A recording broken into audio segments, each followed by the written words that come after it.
Hello बच्चों, आज हम स्टार्ट करने वाले हैं अपना पार्ट नंबर 7 ऑफ प्रैक्टिस और हमारा टॉपिक है molar conductivity eight infinite dilution. तो चलिए क्वेश्चन नंबर 1 पे चलते हैं। क्वेश्चन नंबर 1 में है a conductivity cell with 2 electrodes. जो ये डार्क साइड है 2 इलेक्ट्रोड्स हैं are half filled with infinitely dilute aqueous solution of a weak electrolyte. देखिए इसमें वीक इलेक्ट्रोलाइट मिक्स किया है। इफ वॉल्यूम इज डबल, अब वॉल्यूम देखिए पहले आधा फिल्ड था, अब वॉल्यूम क्या कर दिया, पूरा फिल कर दिया, तो वॉल्यूम डबल हो जाएगा। कैसे वॉल्यूम को डबल किया, ज्यादा वाटर इसमें ऐड कर दिया और टेम्परेचर कांस्टेंट है।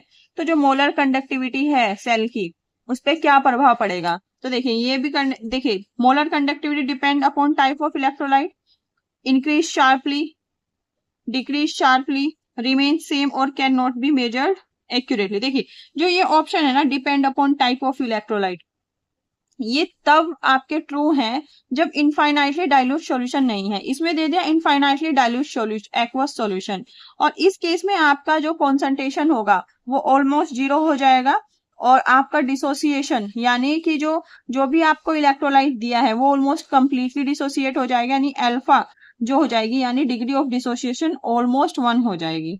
अब इसने बोला है तो इनफाइनाइटली डाइल्यूट सॉल्यूशन में ये जो कंडीशंस है, इंक्रीज शार्पली, डिक्रीज शार्पली, ये क्या होगा, ये काम नहीं करेगी। तो देखिए वैसे तो ऑप्शन नंबर 4 सही होगा, लेकिन आप इसको कैसे करेंगे, आप इसको बिना सोल्व करे भी बोल सकते हैं रिमेन सेम और can not be measured accurately.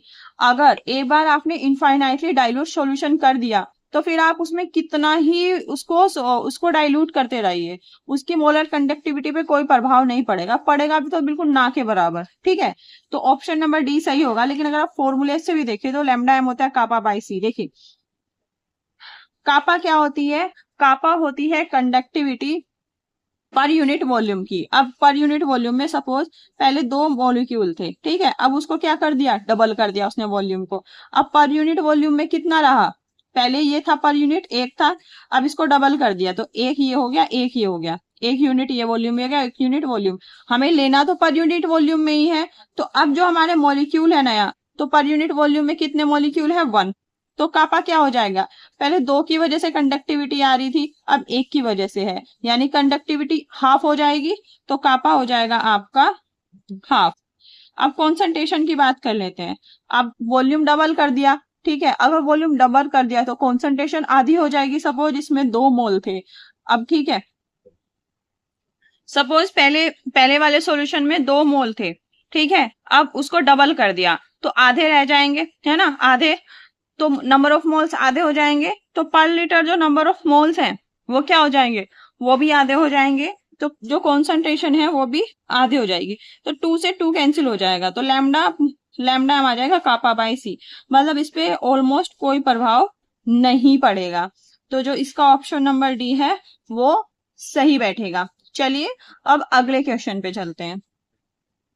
अगला क्वेश्चन है, ये भी जेई मेन 2024 में आया हुआ है। देखिए कितना इजी क्वेश्चन है। आपके जो एनसीईआरटी एक्सप्लेनेशन जो हम करते हैं, ऑलमोस्ट 80% क्वेश्चन तो उसी में से आते हैं और कुछ उसी के मॉडिफाइड हो जाते हैं। जब आप आगे देखेंगे कुछ क्वेश्चन तो बिल्कुल सेम जो एनसीईआरटी में बिल्कुल सेम पूछे गए हैं। तो चलिए पहले इस क्वेश्चन को करते हैं। फॉर ए स्ट्रॉन्ग इलेक्ट्रोलाइट, कोई पिछले क्वेश्चन में हमने वीक इलेक्ट्रोलाइट लिया था, इसमें स्ट्रॉन्ग इलेक्ट्रोलाइट है। ए plot of molar conductivity against concentration is a straight light. जब आप प्लॉट करोगे मोलर कंडक्टिविटी को, देखिए जो पहले बोला जाता है ना उसको वाई एक्सिस पे रखते हैं, तो यहाँ पे आएगी मोलर कंडक्टिविटी लैम्डा एम, और जो बाद में बोला जाता है अगेंस्ट, जिसके अगेंस्ट हो रहा है उसको एक्स एक्सिस पे करते हैं, तो रूट सी यहाँ ले लिया। इसने बोला कि स्ट्रेट लाइन है विद अ निगेटिव स्लोप, तो ये ऐसे स्ट्रेट लाइन होगी, निगेटिव स्लोप है तो ऐसे होगी, और अगर आपको पॉजिटिव स्लोप दे पॉजिटिव स्लोप दे तो आपकी कैसे होगी ये लाइन ऐसे होगी। ठीक है जी, ये लाइन हमने, ये कौन सी लाइन की इक्वेशन होती है, ये हो गई आपकी y equal to minus M X plus C, और ये हमारा पॉजिटिव वाला होगा y equal to M X plus C. m यहाँ पे स्लोप है, स्लोप आपको देख रहा है निगेटिव साइन है तो निगेटिव स्लोप है, m यहाँ पे पॉजिटिव है यानी कि स्लोप यहाँ पे पॉजिटिव है। स्लोप क्या होता है, ये होता है स्लोप, जब आप ऐसे करेंगे तो ये जो एंगल होता है ना थीटा, ये स्लोप होता है, टेन थीटा से हम इसको निकालते हैं। ठीक है, और इसमें भी देखिए, इसमें हम इधर की साइड से एंगल निकालेंगे तो ये एंगल हो जाएगा, तो ये हो गया टेन थीटा। ठीक है, तो ये एक्स्ट्रा इन्फॉर्मेशन है। तो यहाँ पे जो स्लोप आएगी वो निगेटिव आएगी और यहाँ पे पॉजिटिव आएगी। चलिए आगे चलते हैं। इसने बोला कि निगेटिव स्लोप है, the correct unit of slope is, तो स्लोप की यूनिट बतानी है। ठीक है जी, तो स्लोप की यूनिट बतानी है, यानी lambda M upon del lambda M upon root C की यूनिट बतानी है। स्लोप की यूनिट क्या हो गई, देखिए स्लोप क्या हो जाएगा, दिस अपॉन दिस, यानी कि lambda M upon upon root C. ये जितना भी चेंज आएगा रूट सी में आएगा ना, और ये जितना आएगा लैम्डा एम में आएगा। देखिए स्लोप ये भी होती है, जो एम होती है ये होती है y2 minus y1 upon x2 minus x1। देखिए यहाँ पे ये लैम्डा 2 हो जाएगा, लैम्डा m2, यहाँ पे हो जाएगा लैम्डा m1, लैम्डा m2, ये हो जाएगा लैम्डा m1, और यहाँ पे हो जाएगा रूट c2, और यहाँ पे हो जाएगा रूट c1। तो स्लोप हमारी हो जाएगी, स्लोप हमारी हो जाएगी lambda m2 minus lambda m1 upon root c2 minus root c1। देखिए तो स्लोप की जो यूनिट हम कैसे निकालेंगे, इसका मतलब ये हुआ कि स्लोप की यूनिट कैसे निकालेंगे, जो लैम्डा m की यूनिट आएगी डिवाइडेड बाय रूट c। ठीक है जी, तो लैम्डा m की यूनिट क्या होती है, देखिए अब लैम्डा m क्या होता है आपका, कापा बाय सी, कापा बाय सी। और कापा की यूनिट क्या होती है, कापा की यूनिट होती है ओम इनवर्स। और अगर आप देखिए इसमें किसमें सेंटीमीटर में दे रखा है, तो ओम इनवर्स सेंटीमीटर इनवर्स, क्योंकि कापा की वैल्यू जो होती है वो होती है 1/r इंटू एल बाय ए। तो आर की यूनिट हुई ओम, तो ओम इनवर्स, और एल बाय ए की यूनिट हो गई सेंटीमीटर इनवर्स। कैसे, इसकी सेंटीमीटर होगी, इसकी सेंटीमीटर स्क्वायर होगी, एक सेंटीमीटर से नीचे वाला एक सेंटीमीटर कैंसिल हो जाएगा, तो ये क्या बचेगा, सेंटीमीटर इनवर्स। तो कापा की यूनिट हुई सेंटीमीटर इनवर्स, और आपकी सी की यूनिट हुई मोल पर, देखिए सेंटीमीटर में है तो ये भी हम सेंटीमीटर क्यूब में लेंगे, मोल पर सेंटीमीटर क्यूब। ठीक है जी, सॉरी ये तो नीचे आएगा, ये आएगा मोल, इसको दोबारा से लिख देते हैं, लैम्डा इक्वल टू हो जाएगा कापा बाई सी, ये हो जाएगा ओम इनवर्स सेंटीमीटर इनवर्स, सी की जो यूनिट होगी वो होगी मोल पर सेंटीमीटर क्यूब। अब देखिए ये ऊपर चला जाएगा तो ये हो जाएगा ओम इनवर्स सेंटीमीटर इनवर्स, ये 3 है, ये ऊपर जाके इसमें ऐड हो जाएगा इनटू, और ये जो मोल है ये हो जाएगा मोल इनवर्स, तो ये हो जाएगा ohm inverse centimetre square mole inverse. तो कापा की तो आपने निकाल ली, इसमें रूट सी की क्या होगी, रूट सी की देखिए जब इस वाली फॉर्म में हम देखते हैं ना, तो जो सी लेते हैं ये मोल पर लीटर लेते हैं, तो रूट सी की हमारी होगी, रूट सी की होगी मोल पर लीटर, यानी कि मोल की पावर 1/2 और लीटर की पावर 1/2, यानी कि मोल की पावर 1/2 लीटर की पावर -1/2, क्योंकि ये ऊपर जाके -1/2 हो जाएगा। अब आपको स्लोप का चाहिए, तो स्लोप तो आपका क्या होता है, स्लोप आपका क्या होता है, कापा बाय सी, नहीं सॉरी स्लोप होगा आपका लैम्डा एम बाय रूट सी। ठीक है जी, तो लैम्डा एम की क्या निकली, लैम्डा एम की ये ohm inverse centimetre square mole inverse, और इसकी हो जाएगी रूट सी की मोल की पावर 1/2 और लीटर की पावर -1/2। अब देखिए ये मोल की पावर 1/2 है, ऊपर जाके माइनस में हो जाएगी, तो ये हो जाएगी ओम सेंटीमीटर स्क्वायर मोल की पावर -1, ये ऊपर जाके माइनस हो जाएगी तो -1/2, और लीटर की पावर ये पॉजिटिव हो जाएगी, तो हो जाएगा लीटर की पावर 1/2। तो फाइनल आपका हो जाएगा ओम की पावर -1 सेंटीमीटर स्क्वायर, मोल की पावर कितनी होगी 2 1 जा 2 और 1 3, तो -3/2 एंड लीटर 1/2। देखिए ये कहाँ आ रही है ये वाली यूनिट, ठीक है कौन से ऑप्शन में आ रही है, देखिए ओम इनवर्स सीमन होता है, तो सीमन हमारा मैच कर गया, सेंटीमीटर स्क्वायर मैच कर गया, मोल की पावर -3/2 मैच कर गया लीटर, तो ऑप्शन नंबर डी जो होगा इसका करेक्ट होगा। ये थोड़ा खोल के इसलिए समझा दिया क्योंकि जिसके कंसेप्ट में थोड़ा सा प्रॉब्लम भी है उसको भी ये बात समझ में आ जाए। ठीक है जी, चलिए अब आगे चलते हैं। अब चलिए अगले क्वेश्चन पे चलते हैं। इसमें the molar conductivity for electrolytes A and B are plotted against C की पावर 1/2। सी की पावर 1/2 का मतलब क्या होता है? रूट सी, एज शोन बिलो, जैसे कि आपको इस वाले डायग्राम में दिखाया गया है। Electrolytes A and B respectively are, तो ये इलेक्ट्रोलाइट्स ए और बी कौन सा है? ए की पावर तो ऐसे है कि मतलब जैसे जैसे आप डाइल्यूट कर रहे हैं तो स्टीपली इंक्रीज कर रहा है, तो यानी कि जो ए है वो आपका वीक इलेक्ट्रोलाइट है, और जैसे जैसे आप कॉन्सेंट्रेशन घटा रहे हैं बी स्ट्रेट लाइन में जा रहा है, यानी कि बी आपका स्ट्रॉन्ग इलेक्ट्रोलाइट है। तो जिसमें वीक एंड स्ट्रॉन्ग का पेयर बन रहा है वो सही है, तो वीक इलेक्ट्रोलाइट, स्ट्रॉन्ग इलेक्ट्रोलाइट, तो ऑप्शन नंबर बी एकदम करेक्ट होगा। देखिए कितना इजी सवाल है। चलिए अगले क्वेश्चन पे चलते हैं।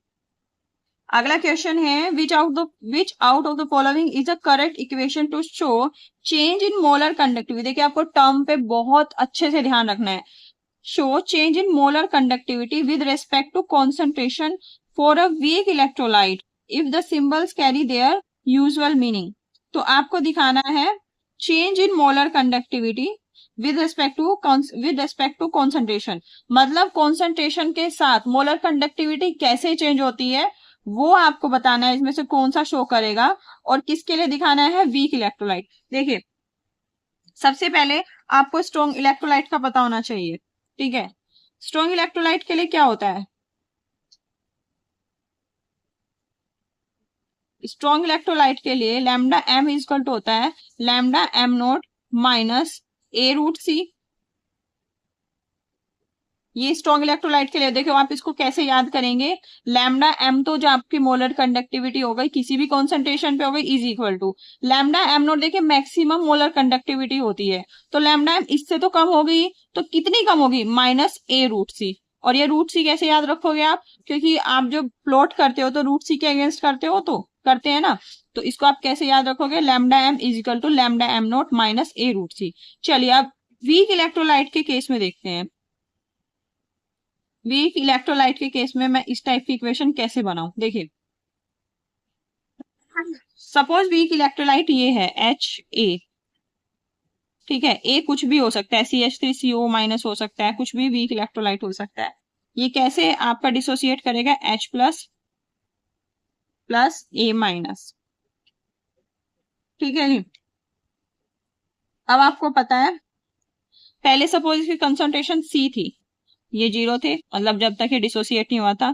फिर जब एक टाइम के बाद ये डिसोसिएट होना शुरू हुआ, इसमें से C इंटू अल्फा कॉन्सेंट्रेशन घटी, यहाँ C अल्फा हुई, यहाँ C अल्फा हुई, तो जो डिसोसिएशन कांस्टेंट है वो कितना हुआ? दिस इंटू दिस, यानी कि C square into alpha square divided by this. अब क्या करेंगे? C square alpha square, C common ले लेंगे, यहाँ बचेगा 1 माइनस अल्फा, ठीक है। तो C से C गया, ये हो जाएगा C alpha square upon 1 minus alpha. तो के ए तो मेरा ये हुआ। अल्फा क्या होता है? अल्फा क्या होता है वीक इलेक्ट्रोलाइट के केस में? अल्फा बताया था, अल्फा होता है lambda M upon lambda M not.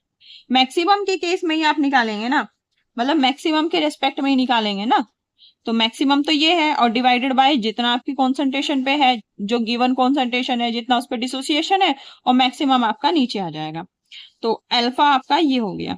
अब आप क्या करेंगे? इस वाली इक्वेशन में अल्फा की वैल्यू रख देंगे, तो के ए इज इक्वल टू हो जाएगा C, अल्फा की वैल्यू रखेंगे आप कि lambda M upon lambda M note का whole square upon 1 minus lambda M upon lambda M note.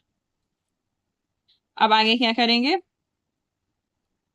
के ए, इसको अभी मैं ऐसे लिख लेती हूँ lambda M square upon lambda M note square, और इसको मैं लिख लूंगी, ये क्या था? 1 माइनस, हाँ ठीक है, लैम्डा एम नोट की मल्टीप्लाई यहाँ करूंगी, लैम्डा एम नोट की, तो ये हो जाएगा lambda M note minus lambda M, तो ये हो जाएगा lambda M note minus lambda M, और डिवाइड में पूरे का आ जाएगा लैम्डा एम नोट। देखिए जो इसमें कंफ्यूज होता है उसमें दूर वाले के साथ दूर की मल्टीप्लाई कर देंगे और पास वाले के साथ पास वाले की मल्टीप्लाई कर देंगे, तो ये हमारा हो जाएगा C into lambda M square into, ठीक है, ये लैम्डा एम नोट जाएगा और डिवाइड बाय होगा ये नीचे वाला लैम्डा एम नोट का square into lambda M note minus lambda M.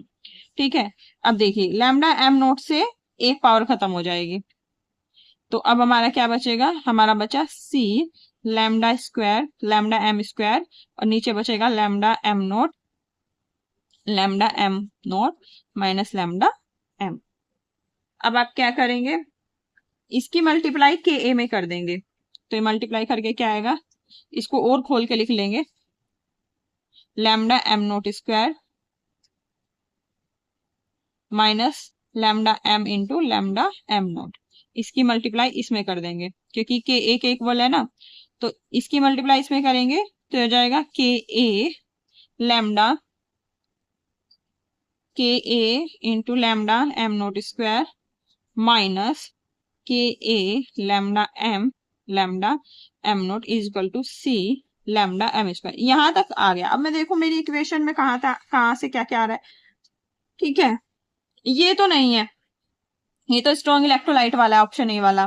ठीक है, अब देखिए अगर इसमें देखिए लैम्डा एम स्क्वायर सी, तो अब मेरा लैम्डा एम स्क्वायर सी तो है, प्लस मतलब इसने एक ही साइड करके जीरो कर दिया है, तो मैं सारे एक साइड करके जीरो कर लेती हूँ, K a lambda M note square minus K a lambda M note minus C lambda M square equal to zero. या तो ये हो सकता है या ये हो सकता है, lambda M C into lambda M square, इसको दूसरी तरफ ले गए minus K a lambda M note square, और ये पॉजिटिव में चल जाएगा, plus K a lambda M into lambda M not equal to zero. इन दोनों में से कोई एक इक्वेशन, यानी कि या तो इन्हें दोनों को इधर ले जाओ या से एक ले को इधर ले जाओ। अब मेरा सी लैम्डा स्क्वायर देखिए पॉजिटिव है और इसमें भी पॉजिटिव है, तो इसका मतलब इन दोनों को इधर लेके गई हूं मैं, तो इधर लेके गई हूं तो ये वाली इक्वेशन बननी चाहिए, सी लैम्डा एम स्क्वायर फिर minus K a lambda M note square minus K a lambda M note square, और आगे है plus K a lambda M naught. तो यही आपका ऑप्शन नंबर डी सही है। ठीक है जी, तो चलिए अगले क्वेश्चन पे चलते हैं। तो ये क्वेश्चन जेई मेन 2023 में है, बिल्कुल सेम क्वेश्चन आपका एनसीईआरटी में मेंशन है। तो चलिए इसको सोल्व करते हैं। The specific conductance of 0.0025 molar acetic acid is 5 into 10⁻⁻5 semen centimetre inverse. ये आपको क्या दे दी, स्पेसिफिक कंडक्टेंस, यानी कापा की वैल्यू आपको दे दी कितनी, 5 इंटू 10⁻⁻5 सीमन सेंटीमीटर इनवर्स, और आपकी सी कॉन्सेंट्रेशन दी है 0.0025, ठीक है, मोलर, ये आपकी कॉन्सेंट्रेशन दी है। The dissociation constant of acetic acid is, तो आपको के ए आपको निकालना है, और किस रेंज में निकालना है, 10⁻⁻9 की रेंज में, 10⁻⁷ की रेंज में। Consider limiting molar conductivity of CH3COH as 400 siemens centimetre square mole inverse. देखिए ये आपको दे दी लैम्डा एम नोट, यानी कि लिमिटिंग मोलर कंडक्टिविटी का मतलब क्या होता है, molar conductivity of electrolyte eight infinite dilution. तो लैम्डा एम नोट आपको दे दिया 400 siemens centimetre square mole inverse. ठीक है, तो देखिए आपको के ए निकालना है। के ए आपका क्या होता है वीक इलेक्ट्रोलाइट्स के लिए, के ए हमारा होता है C alpha square upon 1 minus alpha, अभी पीछे निकाल के बताया था। ठीक है जी, तो मुझे अल्फा चाहिए, सी तो मेरे पास है ही, मुझे चाहिए क्या, अल्फा। अल्फा क्या होता है वीक इलेक्ट्रोलाइट के लिए, lambda M upon lambda M note. अब आपको लैम्डा एम नोट की वैल्यू तो गिवन है, इसके तो कोई टेंशन नहीं है, हमें क्या चाहिए, लैम्डा एम। तो लैम्डा एम क्या हो जाएगा आपका, लैम्डा एम हो जाएगा कापा बाई सी। अब देखिए इसमें आपका सेंटीमीटर में है, सेंटीमीटर इनवर्स में है ना, तो देखिए मैंने क्या बताया था कि जब आप लैम्डा एम निकालते हैं और आपको यूनिट मेजर करनी हो, यूनिट सेम करनी हो, तो अगर सेंटीमीटर क्यूब में आपको चाहिए आपका वॉल्यूम, क्योंकि गिवन किस में, लीटर, मोल, इस कैपिटल एम का मतलब क्या होता है, मोल पर लीटर, गिवन आपको लीटर में है, आपको चाहिए किस में, सेंटीमीटर क्यूब में। सेंटीमीटर क्यूब में चाहिए तो ऊपर 1000 से मल्टीप्लाई कर देंगे, और अगर मीटर क्यूब में चाहिए तो नीचे 1000 से मल्टीप्लाई कर देंगे। मुझे कैसे पता चल रहा है मुझे सेंटीमीटर में चाहिए, क्योंकि देखिए ये भी यूनिट सेंटीमीटर में है और ये भी यूनिट सेंटीमीटर में है। चलिए अब आगे करते हैं। कापा की वैल्यू कितनी है, कापा की वैल्यू ये रही 5 इंटू 10⁻⁻5 सीमन सेंटीमीटर इनवर्स। ठीक है जी, इंटू 1000।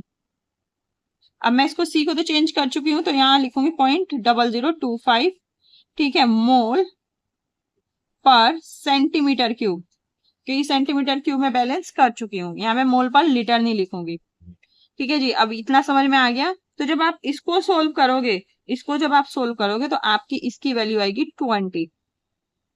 ठीक है जी, तो अल्फा क्या आ जाएगा? अल्फा होगा आपका lambda M upon lambda M naught. Lambda M की वैल्यू क्या है? 20, और लैम्डा एम नॉट की वैल्यू क्या है? 400। और देखिए इसकी यूनिट आएगी सीमन सेंटीमीटर स्क्वायर, क्योंकि सेंटीमीटर क्यूब ऊपर चला जाएगा तो 3 इसमें ऐड होके कितना हो जाएगा? 2, और मोल इनवर्स। ठीक है, तो इसकी यूनिट होगी semen centimetre square mole inverse, और इसकी यूनिट भी यही है, semen centimetre square mole inverse. ये यूनिट कैंसिल हो जाएगी, तो ये हो जाएगा 1 0 से 1 0, 2 1 जा 2, 2 2 जा 4, 0। ये हो जाएगा 1/20। अल्फा की वैल्यू आ गई 1/20। तो आपको के ए निकालना है, के ए हो जाएगा, देखिए जब आप के निकालते हैं ना तो सी की वैल्यू मोल पर लीटर में लिखते हैं। तो मोल पर लीटर में तो हमको पता ही है कितनी है, 0.0025, तो येगी 0.0025 अल्फा स्क्वायर यानी 1/20 का square divided by 1 minus alpha यानी 1 माइनस 1/20। इसका मतलब 0.0025 1/20 का स्क्वायर, और 20 इंटू 20 माइनस 1/20, ये हो जाएगा 0.0025 इंटू 1/20 इंटू 1/20, 20 माइनस 1 19/20। ठीक है, एक 20 से एक 20 कैंसिल हो जाएगा, और आपका बचेगा ये 0.0025, ठीक है, इंटू 20 इंटू 19। इसको आप सोल्व कर लें, और जब आप इसको सोल्व करेंगे तो आपकी वैल्यू आएगी 6.6 इंटू 10⁻⁻6। लेकिन मुझे चाहिए किस रेंज में? 10⁻⁻7 रेंज में। जब मैं 10⁻⁻7 रेंज में अगर मुझे चाहिए तो मैं 10 से मल्टीप्लाई कर दूंगी, 10 से डिवाइड कर दूंगी। ठीक है, अब ये वाली ऊपर जाएगी तो 10⁻⁻7 हो जाएगा, तो इसको तो मैं छेड़ूंगी नहीं, इस वाले को छेड़ूंगी। तो इस जब मैं 6.6 की 10 से मल्टीप्लाई कर दूंगी हो जाएगा 66 इंटू 10⁻⁻7, यानी कि आपका जो ये वैल्यू आई है ये आएगी 66। ठीक है जी, तो आई होप आपको ये सवाल समझ में आया हो। चलिए अगले क्वेश्चन पे चलते हैं। ये भी आपका जेईई मेन 2023 में आया है। हमें बताना है कि इसमें कितने करेक्ट स्टेटमेंट हैं। अगर आपने सही से एनसीईआरटी एक्सप्लेनेशन देखा है और सही से आपके कंसेप्ट क्लियर हैं तो आप बिल्कुल एकदम से इसको कर दोगे। ऑप्शन नंबर ए है, conductivity always decreases with decrease in concentration for both strong and weak electrolyte. तो ये तो बिल्कुल सही है, कंडक्टिविटी तो डिक्रीज ही करती है, क्योंकि पर यूनिट वॉल्यूम ही क्या होती है? कंडक्टिविटी होती है। और पर यूनिट वॉल्यूम जैसे आप डाइल्यूट करोगे तो पर यूनिट वॉल्यूम में जो आपके आयंस हैं वो कम हो जाएंगे, तो कंडक्टिविटी कम ही होगी। देखिए पर यूनिट वॉल्यूम होती है ना, इसमें सपोज आपके कितने आयंस हैं? 2 3 4 6 आयंस हैं। अब आपने क्या कर दिया? डाइल्यूशन कर दिया, सपोज डबल कर दिया इसको, तो अब 3 3 रह गए। तो पहले 6 आयंस की वजह से कंडक्टिविटी थी, अब 3 की वजह से रह रही है, क्योंकि पर यूनिट वॉल्यूम की तो कंडक्टिविटी निकालेंगे, पूरे की नहीं निकालेंगे, सिर्फ पर यूनिट वॉल्यूम की जो कंडक्टिविटी कंडक्टेंस होती है उसको हम कंडक्टिविटी बोलते हैं। तो इसकी कंडक्टेंस निकालेंगे तो वो तो आधी हो जाएगी। तो कंडक्टिविटी क्या होती है? चाहे स्ट्रॉन्ग इलेक्ट्रोलाइट हो चाहे वीक इलेक्ट्रोलाइट हो, डाइल्यूशन पे घटती है। तो ये हमारा स्टेटमेंट सही है। स्टेटमेंट नंबर 2 पे चलिए, इसमें the number of ions per unit volume that carry current in a solution increases on dilution. ठीक है, ये तो अभी तो बताया कि जब आप डाइल्यूट करोगे तो पर यूनिट वॉल्यूम में जो आयंस है वो डिक्रीज करेंगे। तो ये ऑप्शन आपका गलत हुआ, ये स्टेटमेंट गलत हुआ। फिर है molar conductivity increases with decrease in concentration, ये बिल्कुल सही है। मोलर कंडक्टिविटी इंक्रीज करती है विद डिक्रीज इन कॉन्सेंट्रेशन। ये कैसे बताया था कि आपके जो कंडक्टिविटी सेल है उसमें लेंथ तो 1 रखी थी, लेकिन जो क्रॉस सेक्शनल एरिया है ये वेरिएबल था। ठीक है, तो लेंथ तो 1 थी, पहले पहले ये था, देखिए क्रॉस सेक्शनल एरिया, ठीक है, इसमें ये आपके मॉलिक्यूल्स थे, अब आपने डाइल्यूट कर दिया, अब ये आयंस दूर दूर हो गए, और ये आयंस कितने थे, मोलर कंडक्टिविटी क्या होती है, कंडक्टिविटी ऑफ 1 मोल, ठीक है, और यहाँ पे भी 1 मोल है, 1 मोल आयंस है। नंबर ऑफ आयंस तो डिफर नहीं किए ना, नंबर ऑफ आयंस तो उतने ही रहे, लेकिन वॉल्यूम बढ़ गया, यानी कि आपके सोलवेंट के जो मॉलिक्यूल्स हैं वो बढ़ गए। तो इसका मतलब इसमें जो सोल्यूट की वजह से जो हिंड्रेंस थी, जो रेजिस्टेंस था, वो कम हो गया, यानी कि मोलर कंडक्टिविटी बढ़ गई। तो मोलर कंडक्टिविटी क्या होती है, इंक्रीज करती है विद डिक्रीज इन कॉन्सेंट्रेशन। तो ये वाला आपका जो स्टेटमेंट है ये भी सही है। ऑप्शन नंबर डी है, the variation in molar conductivity is different for strong and weak electrolyte. Molar conductivity का वेरिएशन जो होता है वो स्ट्रॉन्ग और वीक इलेक्ट्रोलाइट के लिए अलग अलग होता है। हाँ बिल्कुल होता है, क्योंकि देखिए हमने देखा है ना, मोलर कंडक्टिविटी वीक, यहाँ पे रूट सी था, यहाँ पे लैम्डा एम यानी मोलर कंडक्टिविटी था, तो वीक इलेक्ट्रोलाइट का तो एकदम स्टीपली इंक्रीज करता है, और जबकि स्ट्रॉन्ग इलेक्ट्रोलाइट स्ट्रेट लाइन में जाता है। तो ये बिल्कुल सही है, ऑप्शन नंबर मतलब डी भी सही है। फिर for weak electrolyte the change in molar conductivity with dilution is due to decrease in degree of dissociation. नहीं, जैसे वीक इलेक्ट्रोलाइट है उसमें जो मोलर कंडक्टिविटी में चेंज आता है वो decrease in degree of dissociation बिल्कुल नहीं, क्योंकि जब आप डाइल्यूशन करते हो डिग्री ऑफ डिसोसिएशन तो इंक्रीज होता है, डिक्रीज नहीं होता है। तो ये ऑप्शन भी गलत हुआ। तो हमारे टोटल कितने स्टेटमेंट सही हुए, हमारे टोटल स्टेटमेंट हुए सही 3। देखिए हर साल वही क्वेश्चन घुमा फिरा के पूछे जाते हैं। अब ये 2023 में भी क्या क्वेश्चन पूछा, following figure shows dependence of molar conductivity of 2 electrolytes on concentration, lambda M note is the limiting molar conductivity, the number of incorrect, इसमें इनकरेक्ट स्टेटमेंट बताने हैं। अब देखिए lambda M naught for electrolyte A is obtain by extrapolation. तो जब आप ए को extrapolate करोगे, जब ए को एक्सट्रापोलेट करोगे तो आपको नहीं मिलेगा, ये ऊपर बढ़ता चला जाएगा, कहीं भी ये इस लाइन पे कट नहीं करेगा। तो ये हमारा पहला स्टेटमेंट गलत हो गया।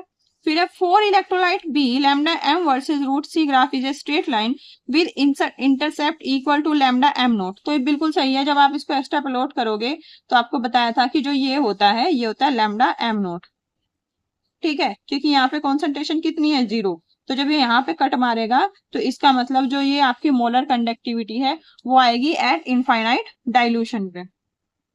तो ये तो आपका स्टेटमेंट सही है। फिर है at infinite dilution the value of degree of dissociation approaches 0 for electrolyte B. Electrolyte B के लिए जो value of degree of dissociation है, यानी कि जो अल्फा की वैल्यू है वो अप्रोचेज 0। तो ये बिल्कुल गलत है, ऐसा नहीं होता, वो चाहे वीक इलेक्ट्रोलाइट हो चाहे स्ट्रॉन्ग इलेक्ट्रोलाइट हो, जब इनफाइनाइट जो डाइल्यूशन है उस पे जो अल्फा है वो अप्रोचेस टू 1, वो 1 को अप्रोच करता है, यानी कि ऑलमोस्ट सारे जितने भी इलेक्ट्रोलाइट है ऑलमोस्ट सारे क्या हो जाते हैं, अपने आयंस में डिसोसिएट हो जाते हैं। फिर ऑप्शन नंबर डी है lambda M naught for any electrolyte A and B can be calculate using lambda naught for individual ions. ये बिल्कुल सही है कि इंडिविजुअल जो खोराश लो था उसने क्या कहा था कि इनफाइनाइट डाइल्यूशन पे तो आपको जो उनकी जो कंडक्टेंस होगी वो इंडिविजुअल आयंस की आप अगर सम करें तो आप पूरे इलेक्ट्रोलाइट की निकाल सकते हैं। तो ये बिल्कुल ट्रू है, ये वीक इलेक्ट्रोलाइट के लिए भी ट्रू है और ये स्ट्रॉन्ग इलेक्ट्रोलाइट के लिए भी ट्रू है, ठीक है। तो इसमें जो इनकरेक्ट स्टेटमेंट है वो 2 है। अगर कोई गलती से ये भी पढ़ लेना इसमें करेक्ट स्टेटमेंट बताइए तो 2 गलत है इसमें 2 सही है, तो वो भी सही मार देगा धोखे से। तो चलिए देखिए आपको बिल्कुल ध्यान रखना है एग्जाम में कि इनकरेक्ट पूछ रहा है करेक्ट पूछ रहा है, और घूम फिर के वही क्वेश्चन बार बार आते हैं, और आपके कंसेप्ट बहुत क्लियर होने चाहिए। कंसेप्ट आपके क्लियर होंगे एनसीईआरटी से, और सिर्फ एनसीईआरटी पढ़ना ही काफी नहीं होता है, एनसीईआरटी पढ़िए और प्रीवियस ईयर क्वेश्चंस लगाइए। अगर आप प्रीवियस ईयर क्वेश्चंस लगाएंगे तो आपका कॉन्फिडेंस बढ़ेगा, ठीक है, और आपका बहुत इजीली ये एग्जाम क्लियर हो जाएगा। तो चलिए आज के लिए इतना ही, अभी इसमें और भी क्वेश्चन बचे हुए हैं, उन्हें हम आने वाली वीडियो में करेंगे। तो आज के लिए थैंक यू सो मच।